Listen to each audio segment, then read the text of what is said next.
弟兄姊妹平安，今天是2025年的9月6号。今天的经文是诗篇第1篇，申命记29章第2节到20节，马太福音第10章34节到42节。今天要跟大家分享的主题是得生命。最近呢，中国共产党的独裁者，还有俄罗斯的独裁统治者，他们一起谈论的不是人民的福利，不是世界的和平，更不是人权或是终止战争这样的议题。他们两个人正在讨论的是器官移植可以使他们越来越年轻，甚至可以活到150岁。这段影音呢，在全世界现在呢疯狂的被这个转传当中了。大部分正常的人听到这一段都会骂这两个人是没有人性的。其实他们就如同千年以前秦国的独裁者秦始皇一样，梦想着长生不老，想要变成老妖怪了。基督信仰里面其实也强调永恒的生命，我们说的永生或是复活，但记得这并不是这一种肉体的生命，更不是因为这样而去抢夺别人的器官，活体器官移植，草菅人命，毫无人性这样的一个做法。根据摩西的律法记载，申命记29章第2节到20节提到，那些违背上帝命令旨意的人，就必定要灭亡。圣经这样说道，摩西召集所有的以色列人，对他们说：你们亲眼看见上主对埃及王和他的臣仆以及全国所做的一切，你们看见上主所降那严重的灾祸和他所行浩大的神迹奇事，但是到今天他还没有让你们确实明白你们的经历有什么意义。40年之久，上帝领你们经过了旷野，你们的衣服和鞋子没有穿破，你们没有饼，也没有烈酒和淡酒，但是上主供给你们所需要的一切，为要使你们认识他是上主，你们的上帝。我们想到这个地方的时候，我们刚刚到这个地方的时候呢，西什本王西宏和巴珊王噩出来攻打我们击打他们，占领了他们的土地，把土地分配给吕遍、迦得2支族和马拿西半支族。你们要切实遵行这约上的一切规定，好使你们所做的一切都顺利。今天你们各支族的族长、长老、官员和以色列所有的男女老幼，连同住在你们中间替你们劈柴挑水的外佣，都站在上主你们的上帝面前。你们要接受他与你们定的约、立的誓，这样上主会照自己的向你们和你们的祖先亚伯拉罕、以撒、雅各所许下的诺言，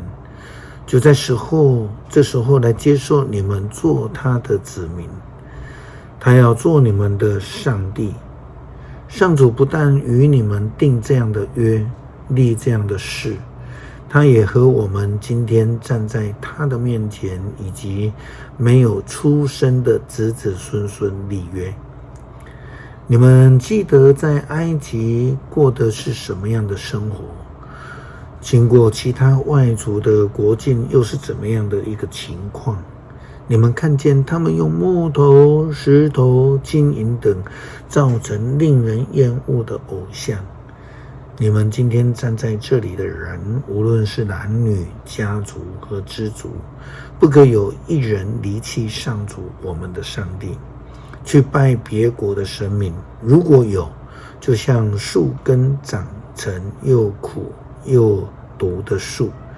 你们今天站在这里，听见这严肃要求的人，没有一个人敢说，即使他顽固放纵，一切都仍会顺利。如果有这样的人会连累你们，使好人坏人一起灭亡，上主绝不会宽恕这样的人，上主要对他发烈怒。法律书上所列的咒诅将要临到他的身上，直到上主彻底的消灭他。耶稣基督说得更明白，那像是要得生命的人，就必要丧失生命。那愿意为主牺牲生命的人，才能够得到真正的生命。马太福音第10章34节到42节，耶稣基督的教导这样说道：不要以为我是带和平到这个世界上来，我并没有带来和平，而是带来刀剑。我来是要使儿子反对他的父亲，女儿反对她的母亲，媳妇反对她的婆婆。人的仇敌就是自己家里的人。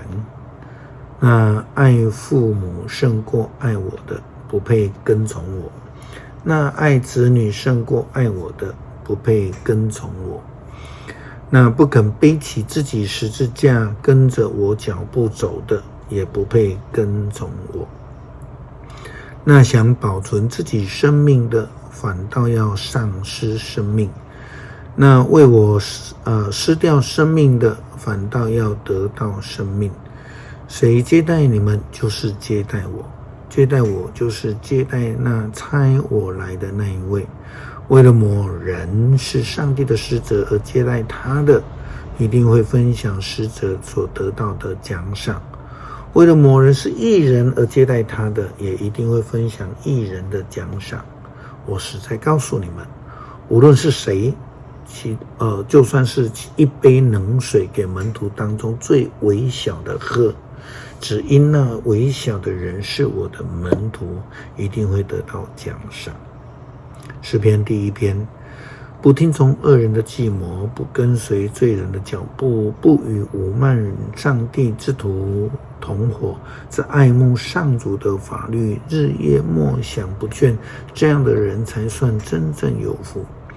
他像移植溪水边的果树，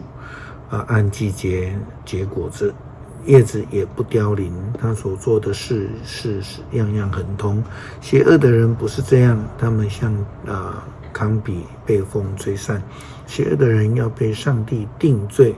罪人要从义人的群中被淘汰。上主关怀义人所走的路，邪恶的人却走向灭亡。恳求上帝帮助我们明白真实的生命，不叫我们看重自己自私的需求，而去危害到别人的生命。求主帮助我们能够追求属灵永恒的生命，帮助人成为主的仆人。祷告奉主耶稣基督圣名求，阿们。